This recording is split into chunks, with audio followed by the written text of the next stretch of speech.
Hello, Chandrakala चॅनलमध्ये तुम्हा सर्वांचे खूप खूप स्वागत आहे।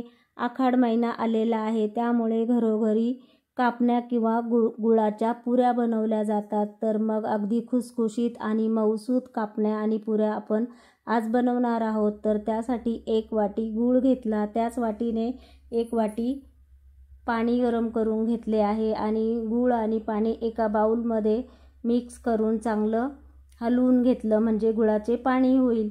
आणि एका परातीमध्ये 2 चमचे गव्हाचे पीठ घेतले आहे। चमचे मोठे आहे, म्हणजे त्यामुळे 2 चमचे पीठ आणि पाव चमचा बेसन पीठ घेतलेले आहे। त्यामध्ये चवीनुसार मीठ घातलं आहे। पाव चमचा सुंठ विलायचीची पावडर घातली, तसेच 1 चमचा खसखस घालून घेतली, 1 चमचा बडीशोप घालून घेतली आणि पीठ सगळे चांगले मिक्स करून घेतलं। त्यानंतर 3 चमचे तेलाचे मोहन अगदी कडकडीत गरम करून पिठावरती घालून घेतले आहे आणि पीठ चांगलं चोळून मिक्स करून घ्यायचं, म्हणजे मोहन सगळीकडनं पिठाला लागलं की आपल्या कापण्या किंवा पुऱ्या अगदी खुसखुशीत होतील। आणि मग आता जे गुळाचं पाणी आपण करून ठेवलेलं आहे, ते गुळाचं पाणी गाळणीने गाळून पिठावरती ओतून घ्यायचं, म्हणजे कचरा आणि त्यातील खडे वगैरे असेल ते वरती राहतील। आणि मग चांगलं मिक्स करून घ्यायचं।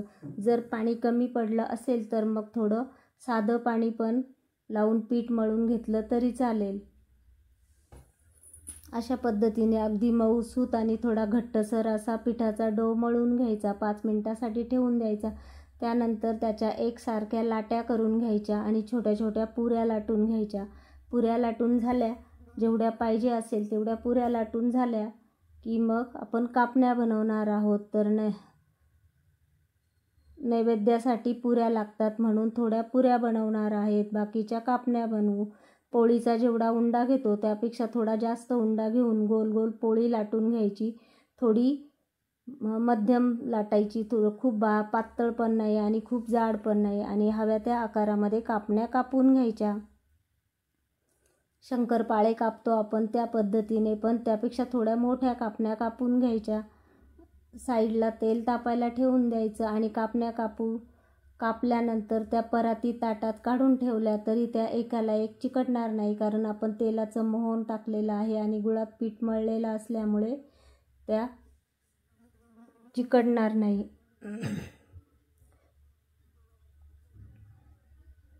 आणि तेल तापल्यानंतर त्यामध्ये मग पुऱ्या 2-3 जेवढ्या कढईत बसेल त्या पद्धतीने टाकून तळून घ्यायच्या।